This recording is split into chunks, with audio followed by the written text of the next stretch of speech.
지난 시간에 이어서 오늘은 사도 바울의 회심 장면이 기록되어 있는 사도행전 9장을 읽어 나가려고 합니다.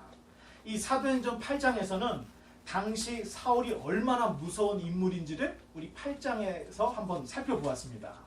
우리가 사도행전 7장을 읽어보지 않았지만 이 사울은 사도행전 7장에서 스데반 집사가 순교를 당할 때 이 가변 투표의 증인으로 섰던 사람이었습니다. 그리고 교회를 잔멸을 하되 예루살렘 집에 있는 수많은 기독교인들을 다 끌어다가 옥에 가두는 이렇게 무지막지한 모습으로 우리가 지난 시간에 잠시 살펴보았습니다. 이 사도행전을 볼 때 반드시 놓치지 말아야 될 중요한 관점이 있습니다. 그것은 처음에는 히브리파 제자인 베드로를 위시한 제자들이 이 사도행전에 베드로 행전을 끌고 가고 있습니다. 그런데 오늘 우리가 읽을 사도행전 9장 이후부터는 사도 바울이 대두가 되면서 이제는 헬라파 제자인 바울 행전으로 전환이 되는 모습을 우리에게 보여주고 있습니다. 그래서 우리가 사도행전을 볼 때 이런 관전 포인트를 꼭 잃지 않고 보시면 처음에는 베드로와 요한의 이 사도행전이 점점 가면 갈수록 사도 바울의 행전으로 바뀌고 있는 모습을 볼 수가 있는데 이것을 잘 우리가 보면서 읽어 나가야 되는데 1절로 2절의 말씀을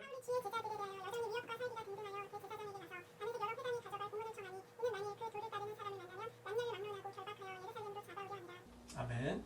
이 다메섹이라는 도시는 아람 나라의 수도였습니다.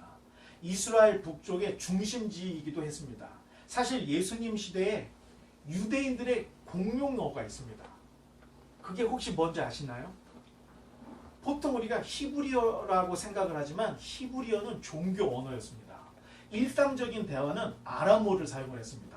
그렇다면 예수님, 베드로, 요한의 일상 용어는 아람어였던 것입니다.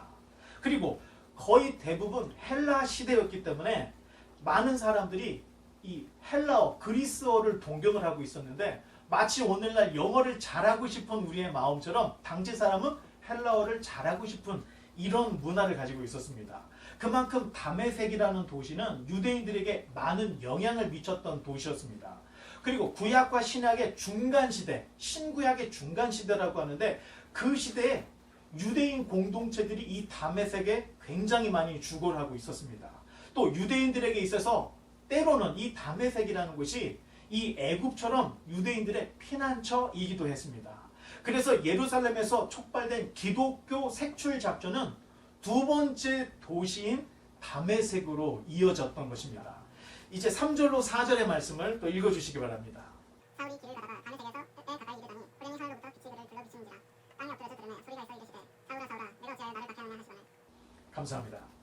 이 살기 등등했던 사울은 분명히 다메섹 가면은 모든 기독교인들을 싹 다 잡아들일 생각이었습니다. 그런데 거의 다메섹 가까이 왔을 때 갑자기 하늘에서 강력한 빛이 비추어지고 그 빛을 받은 사도 바울은 빛의 압도가 되어서 떨어지고 맙니다.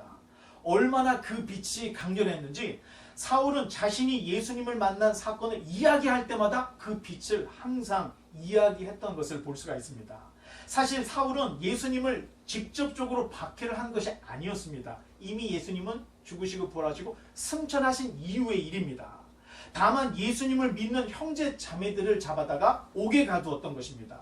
그런데 주님께서는 네가 어찌하여 나를 박해하느냐 이렇게 예수님이 사울에게 빛 가운데서 말씀을 하시고 계신 것입니다. 교회는 주님의 몸이기 때문에 교회를 박해하는 것은 곧 주님을 박해하는 것이고 만약 교회가 잘못되어서 세속화되면 주님의 몸을 더럽히게 되는 것이기 때문에 우리는 항상 우리 이 교회를 또 가장 경건하고 거룩한 모습을 유지하기 위해서 힘쓰고 애써야 된다. 우리 이러한 생각을 놓쳐서는 안 됩니다. 이번에는 5절 한 절입니다. 대답하여 지어 누구시니까 이르시되 나는 내가 박해하는 예수라. 감사합니다. 당신은 누구십니까? 라고 사도 바울이 묻고 있습니다. 바울은 그 빛으로 오신 주님께 주여 누구십니까? 라고 여쭙고 있습니다. 아마도 예수님은 누구신가?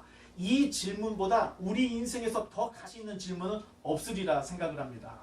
베드로도 바울도 그분들이 쓴 편지를 읽어보면 우리 주 예수 그리스도를 아는 지식에까지 자라나라는 이야기를 계속 우리에게 말해주고 있습니다. 그런 말들을 기록한 이유는 예수님을 아는 것이 곧 신앙이기 때문에 너희가 예수님을 아는 그 지식에 어느 정도의 수준 이상으로 자라나야 된다. 이것을 이야기하고 있는 것입니다. 그러나 주의해야 할 것은 어떤 예수를 아느냐가 중요하다는 것입니다. 그것은 철저히 성경에 기록되어 있는 하나님의 아들을 알아야 한다는 것입니다. 성경이 아닌 어떤 사람에 의해서 알게 된 예수님 또는 어떤 경험에 의해서 알게 된 예수님은 반드시 다시 성경으로 돌아가 재확인을 해서 성경에 기록된 하나님이 우리에게 보내주신 그 예수님께 다시 채널을 맞춰야 한다는 것입니다. 제 주변에도 예수님 믿는 사람들이 많습니다. 목사다 보니 오히려 성도님들, 예수님 믿는 사람들을 더 많이 알게 되는데 제가 알고 있는 분들 중에 그분들이 고백하는 예수님과 제가 고백하는 예수님의 뉘앙스가 틀리는 것을 가끔 느낄 때가 있습니다. 그런 분들은 미묘하게 이 신앙의 결이 좀 다르다는 것을 느낄 수가 있는데 우리는 결코 미신이 아니라는 것을 알아야 합니다. 성경에 기록되어 있는 역사적인 그 예수 그리스도, 이 땅에 우리 전에 이 땅에 오셔서 활동하셨던 그분이라는 것을 성경이 명백하게 이야기하고 있는데 따라서 우리는 예수님을 성경적, 인격적 예수님을 알아야 한다는 것입니다.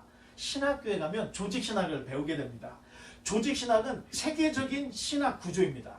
맨 먼저 배우는 것이 성부 하나님에 대한 것을 배우고 두 번째 우리가 생각할 땐 예수님을 배우고 세 번째 성령님을 배울 거라고 생각을 하지만 두 번째는 인간론에 대해서 배웁니다. 그리고 세 번째 예수 그리스도에 대한 기독론을 배워나갑니다. 하나님을 알고 인간을 알아야 비로소 그리스도를 알 수가 있다는 의미가 담겨져 있습니다. 예수님은 참 하나님, 예수님은 참된 사람이기 때문에 하나님을 알고 인간을 알아야 성육신하신 예수님을 바로 알 수 있다는 이런 의미에서 조직신학에서는 성부 하나님에 대해서, 인간론에 대해서, 그리고 성자 예수님에 대해서 배운다는 것입니다. 구원론에 있어서도 마찬가지입니다. 인간론을 통해서 인간이 누구인지를 알고 내가 죄인이라는 사실을 알아야 그때야 비로소 그리스도에 대한 필요를 느끼기 때문에 먼저 하나님에 대해서 인간을 배우고 그 인간론에서 인간은 죄인이라는 것을 철저히 배우고 그 다음에 기독론을 들어갔을 때 그래서 그리스도가 필요하구나 이런 것들을 우리가 알게 되는 것입니다. 그래서 그런지 대부분의 예수님을 어떻게 영접했습니까? 라고 물어보면 다 실패한 가운데 어려운 가운데 예수님을 만났습니다. 이런 고백들을 하는 것을 볼 수 있습니다. 그런 차원에서 인생 실패라는 것은 나쁜 것만은 아니라는 것입니다.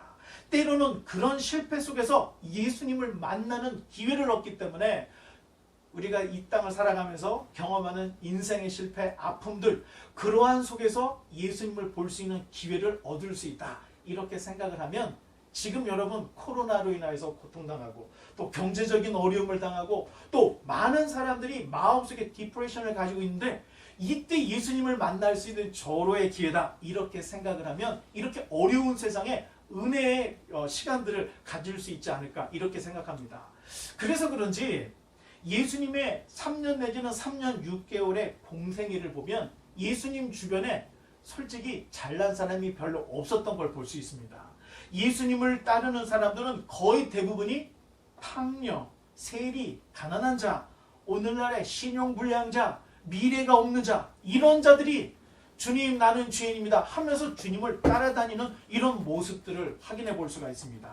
그러니 주여 누구십니까? 라는 질문에서 주님께서는 나는 네가 핍박하는 예수다 라고 사도 바울의 이야기하심으로 이제 앞으로 사도 바울이 어떤 일을 행해야 할지를 이야기를 하고 있는데 우리 또 6절을 한번 읽어주시기 바랍니다. 감사합니다. 영어로 감사합니다. 자, 사울은 매우 혼란스러웠을 것입니다. 주님께서 자신을 부르시기는 했는데 이 사울이 앞으로 어떤 일을 해야 할지를 예수님이 사울에게 직접 말씀을 하는 것이 아니라 너에게 그 말 해줄 사람이 있다. 이 얘기를 하고 있습니다. 내가 기도해서 내가 응답받는 직통 계시가 아니라 하나님께서 다른 사람을 통해서 나에게 말씀을 하신다는 것입니다. 내가 행할 것을 나에게 일러줄 사람이 있다는 것을 여러분 잊지 마시기 바랍니다. 어찌 보면 이렇게 관계를 통해서 너희끼리 서로 겸손을 배우고 경청하라는 의미가 담겨져 있을 수 있다는 것입니다.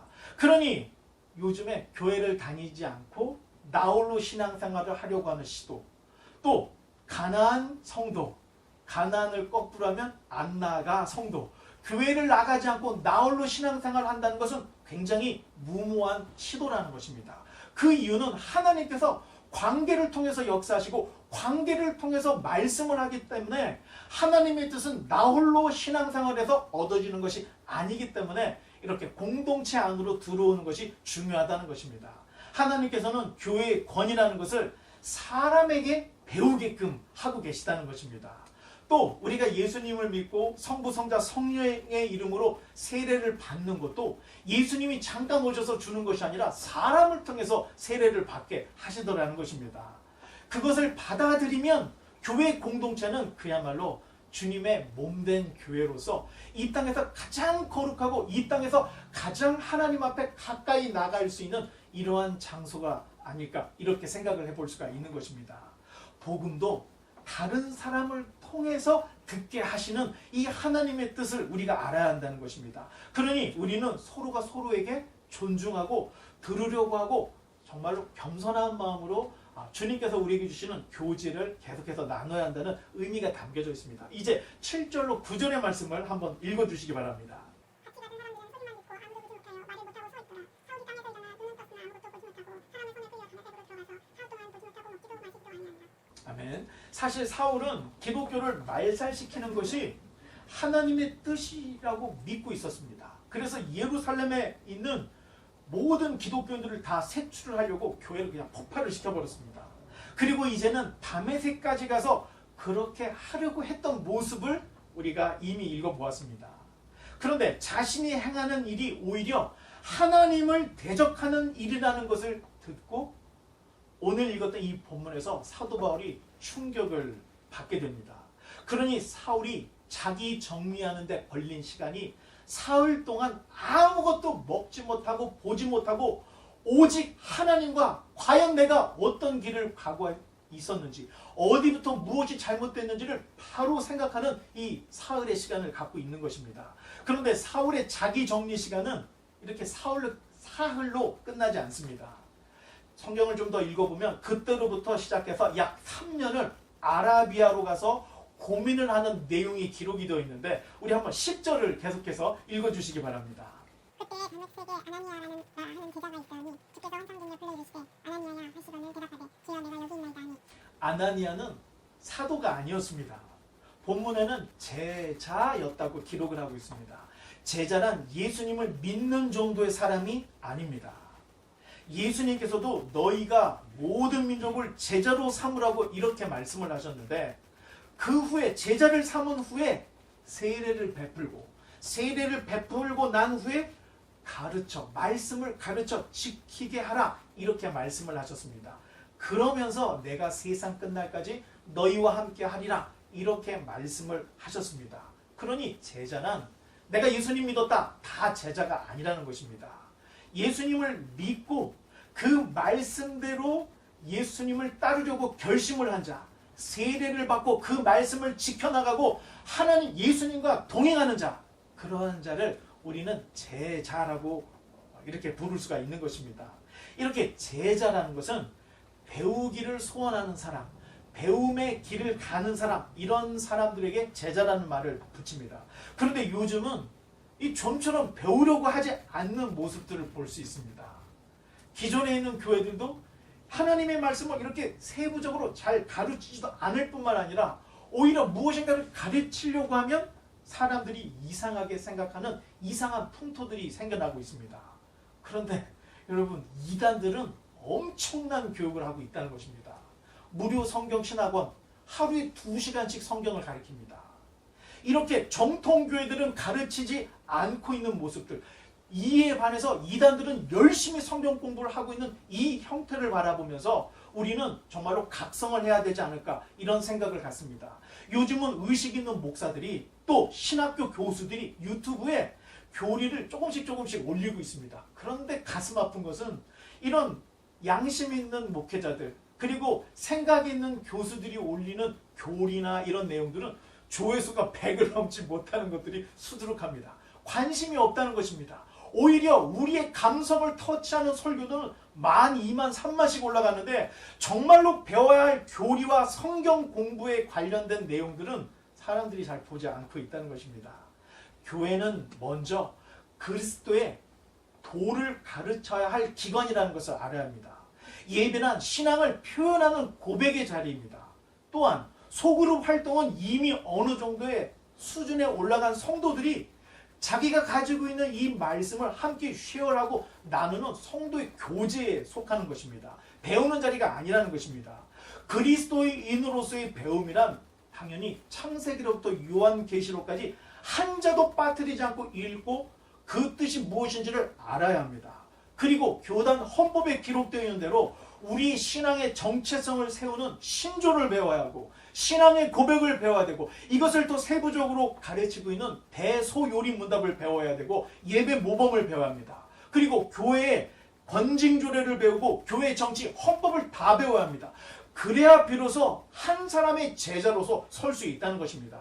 오늘날 현대 교회들이 몸살을 앓고 있는 거의 대부분의 문제들은 신앙 교육의 부재에서 오고 있다는 것을 알아야 합니다. 이제 말씀이 좀 깁니다. 11절로 16절 아마 2페이지로 제가 기억하고 있는데 읽어주시기 바랍니다.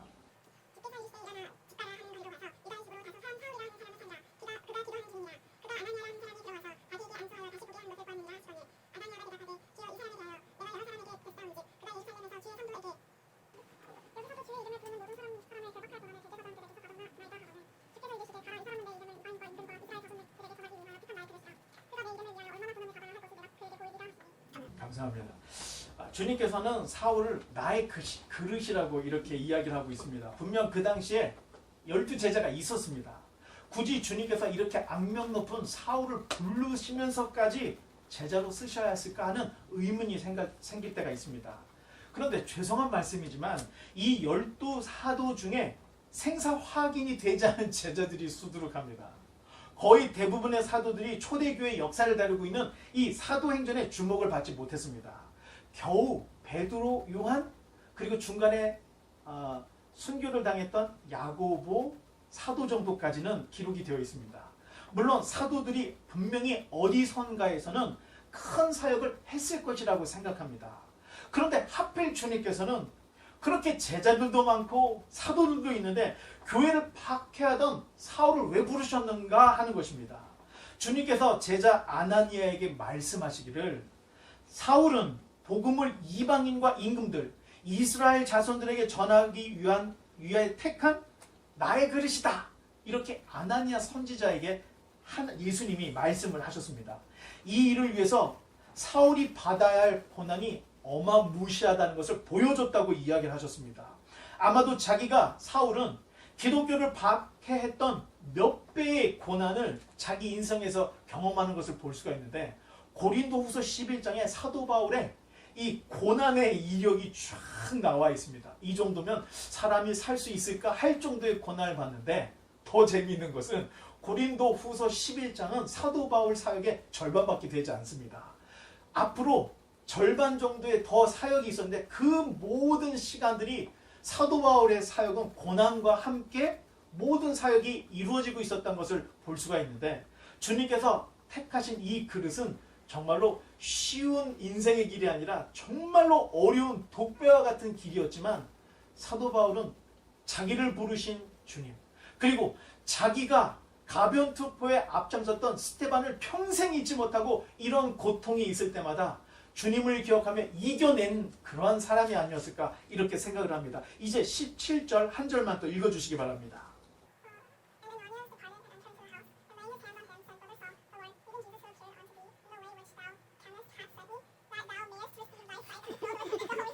아멘. 감사합니다. 자, 훗날 사도 바울은 기독교 교리 체계를 세우는 위대한 인물이 됩니다. 그런데 앞으로 그렇게 위대한 사도가 될 사람에게 안수를 한 아나니아는 참 무명의 제자였습니다. 사실 사도행전에 아나니아라는 사람이 이름이 나와서 아나니아라는 제자가 있었구나 생각을 하는 것이지, 사실 이 아나니아라는 제자는 그렇게 유명한 사람이 아니었다는 것입니다. 지금 여러분들도 말씀을 함께 나누고 있는, 여러분과 함께 말씀을 나누고 있는 저도 무명의 목사 중에 하나입니다. 그러나 제가 이 자리에서 바라고 소망하는 것은 선한 것이 나올 것 같지 않은 이 나사렛 같은 이 자리에서 별 볼 일 없는 목사 곁에서 앞으로 여러분들이 행해야 할 일을 듣고 이 어두워져가는 세상에 빛을 발하는 위대한 기독교인으로 여러분들이 성장되기를 바라는 마음으로 정말로 협소하고 부족하지만 이렇게 힘을 쓰고 있습니다. 리더는 저절로 되는 것이 아닙니다. 바울처럼 리더로서 갖추어야 할 토양을 갖고 준비가 되어 있어야 어느 시점이 딱 되면 하나님이 콜링을 하셔서 사용을 한다는 것입니다. 그러니 우리가 노력하지 않으면 우리는 평생 그 자리, 그 위치에서 시간과 인생을 다 허비하게 될 수밖에 없다는 것입니다. 이제 18절로 19절의 말씀을 또 읽어주시기 바랍니다.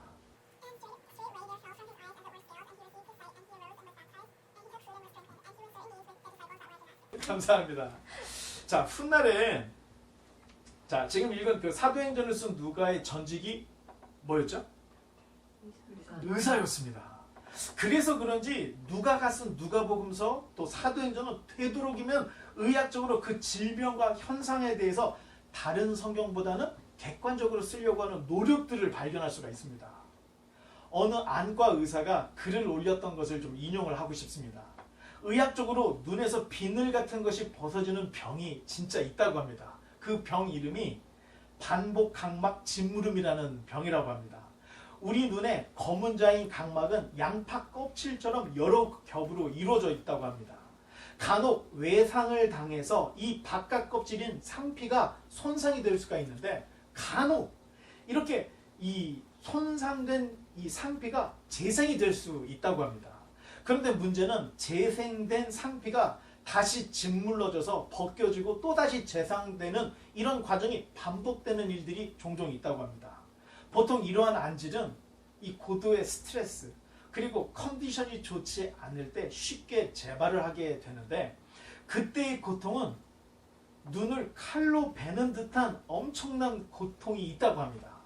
지금도 이 병 때문에 고통당하는 많은 환자들이 있다고 하는데 이게 완치가 안 되는 질병이라고 안과 의사가 이런 글을 올렸던 것을 읽었습니다.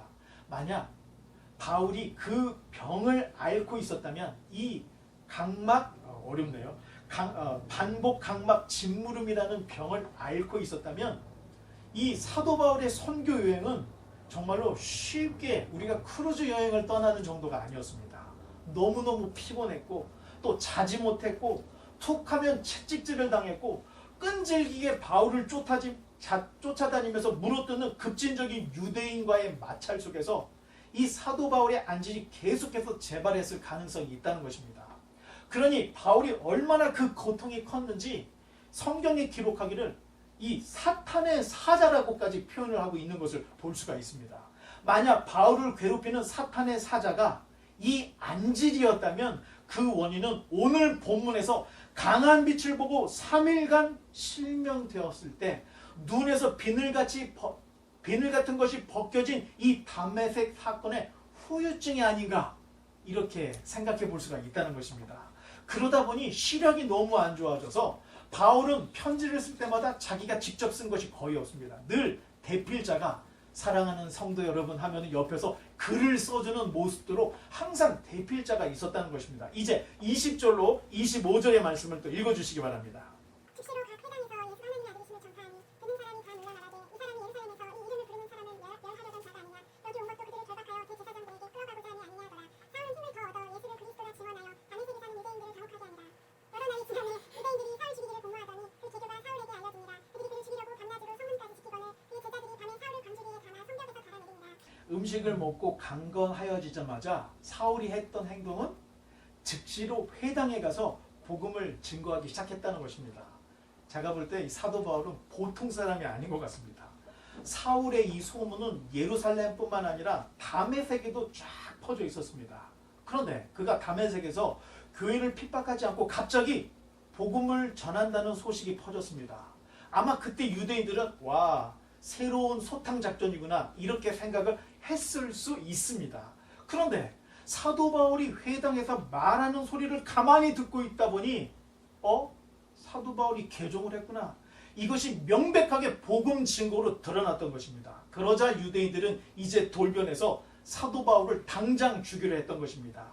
결국 주의 제자들이 사울을 광주리에 담아서 탈출을 시키는 내용을 우리가 본문에 읽었는데, 그때 후로 사울은 약 3년 정도 그 아라비아로 내려가서 자기 수양을 쌓고 과연 예수 그리스도가 하나님의 아들인가를 열심히 연구하지 않았을까, 이렇게 상상을 해볼 수가 있습니다.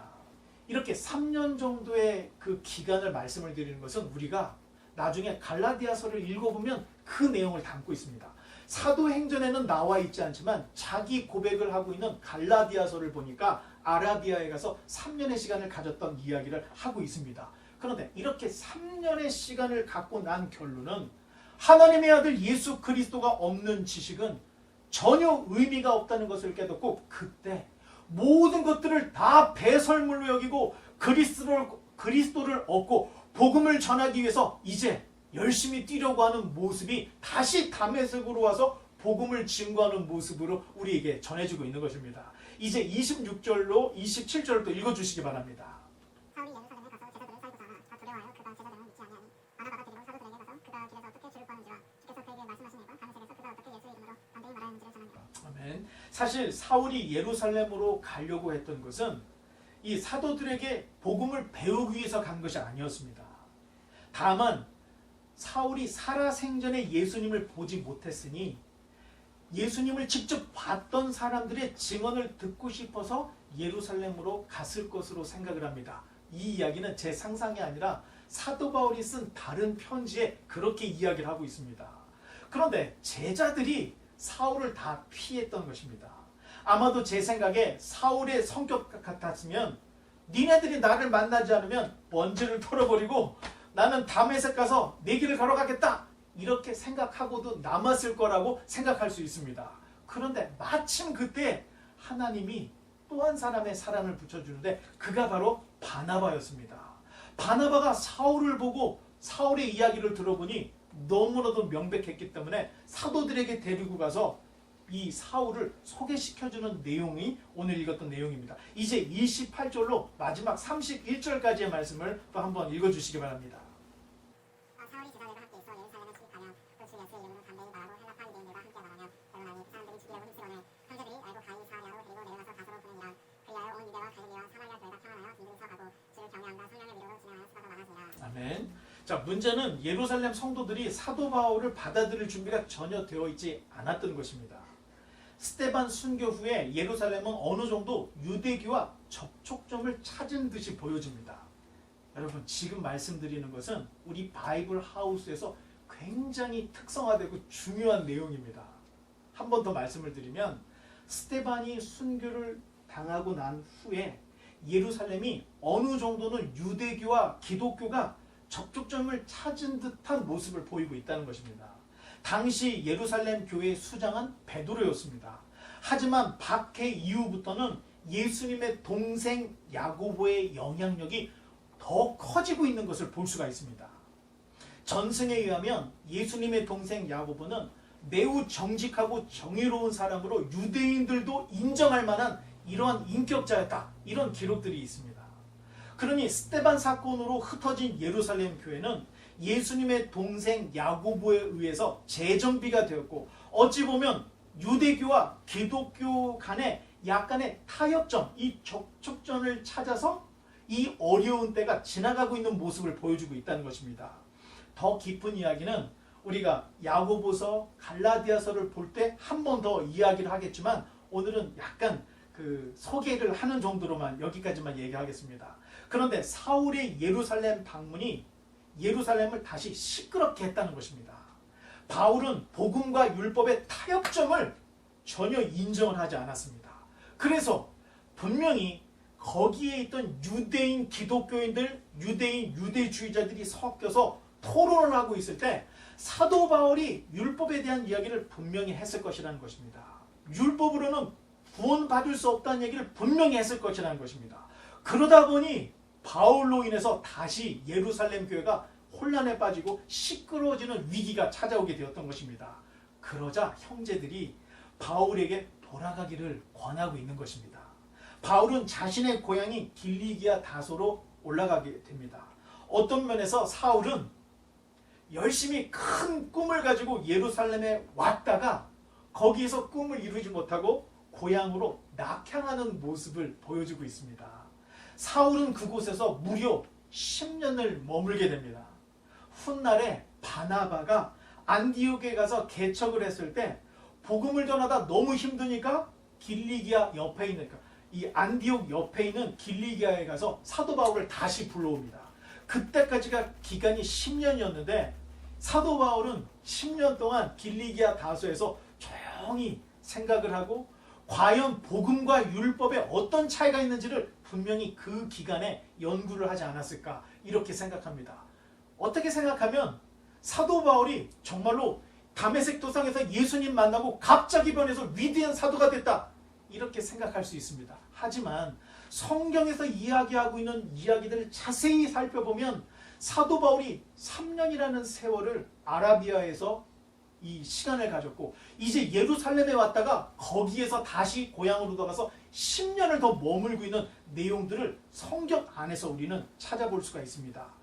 이 사도 사울이 길리기아로 떠나간 이후에 온 유대 갈릴리 사마리아 교회가 평안해졌고 교회는 점점 부흥했다. 이렇게 오늘 말씀의 결론이 내려가고 있습니다. 그런데 그 평안과 부흥이 과연 어떤 의미의 평안과 부흥이었는지를 알아야 합니다. 예수님의 동생 야고보가 가지고 있는 성향과 베드로, 요한, 사도 바울이 가지고 있는 성향이 굉장히 달랐다는 것입니다. 신약 성경을 대할 때 편지마다 상충하는 내용들이 종종 있습니다. 예를 들어서 로마서나 갈라디아서는 율법보다 복음을 강조하고 있습니다. 반면 야고보서는 복음도 인정하지만 오히려 율법에서 강조하고 있는 행함을 강조하고 있다는 것입니다. 이 둘 상반된 이야기를 신학적으로 율법과 복음을 잘 해석해야 하겠지만 사도시대 교회의 역사를 담고 있는 지금 이 사도행전과 바울이 썼던 서신들, 야고보가 썼던 야고보서들을 다 총괄을 해서 보면 당시 유대 사회에서 기독교가 율법과 복음 사이에서 하나로 통합되지 못하고 있는 모습을 우리에게 보여주고 있다는 것입니다. 이 갈등을 모르면 신약 성경에서 가지고 있는 사도행전, 바울의 서신, 또 사도들이 썼던 이런 모든 말씀에서 정말로 중요한 것들의 절반을 놓치고 읽게 되는 결과를 초래할 수 있습니다. 낙향한 사도 바울은 10여 년 동안 복음을 명확히 정리를 했습니다. 오늘은 여기까지만 읽고 여기까지만 설명을 하겠습니다. 좀 더 있는데 이 9장의 나머지 부분은 우리가 10장을 읽을 때 읽어나가면서 읽어나가려고 합니다. 말씀의 결론을 맺겠습니다. 예수님은 과연 누구신가? 이 질문은 사람이 할 수 있는 가장 위대하고 가치 있는 질문입니다. 예수님에 대해서 얼마나 아느냐에 따라서 신앙의 수준이 결정이 됩니다. 이 성경을 읽는 정도의 예수님을 이해하는 정도가 아니라 성경적으로, 신학적으로, 교리적으로 예수님이 어떤 분인지를 알면 알수록 우리의 신앙이 성장을 한다는 것입니다. 물론 성령님의 조명하심이 반드시 필수적입니다. 우리가 아무리 노력을 하고 예수님에 대해서 하려고 애를 쓴다 할지라도 성령님께서 조명해 주시고 성령님께서 인도해 주지 않는다면 우리는 신앙이 1도 자라지 않기 때문에 성령님의 조명하에서 성경적으로, 신학적으로, 교리적으로 예수님이 어떤 분인을 명확하게 알아갈 때 우리는 반드시 주님 앞에 쓰임을 받게 된다는 것입니다. 성경에서 지금 이야기하고 있는 이 사도 바울의 삶에 대한 이야기, 그리고 우리가 이야기하는 여러 제자들의 삶을 다 볼 때 평범한 사람이 없었던 것입니다. 예수님을 알 때 그저 평범하게 아는 것이 아니라 그분이 하나님의 아들이고 그리스도이고 우리를 구원할 메시아라는 것을 명확하게 알고 있었기 때문에 유대교도 아니고 그리스 철학도 아닌 기독교는 예수 그리스도로부터 시작한 하나님의 복음의 완성이라는 것을 사도들이 말하고 있다는 것입니다. 이것을 우리가 사도행전을 읽어나가면서 깨달아야 할 부분들인 것입니다. 바라기는 우리 모두가 나를 부르시고 보내시는 그 주님을 인격적으로 만나서 우리의 삶이 예수님을 아는 정도가 아니라 예수님을 따르는 제자의 삶이 되어서 우리의 삶이 정말로 하나님의 영광을 드러내는 거룩하고 복된 삶을 사는 저와 여러분 되시기를 주님의 이름으로 간절히 축원합니다.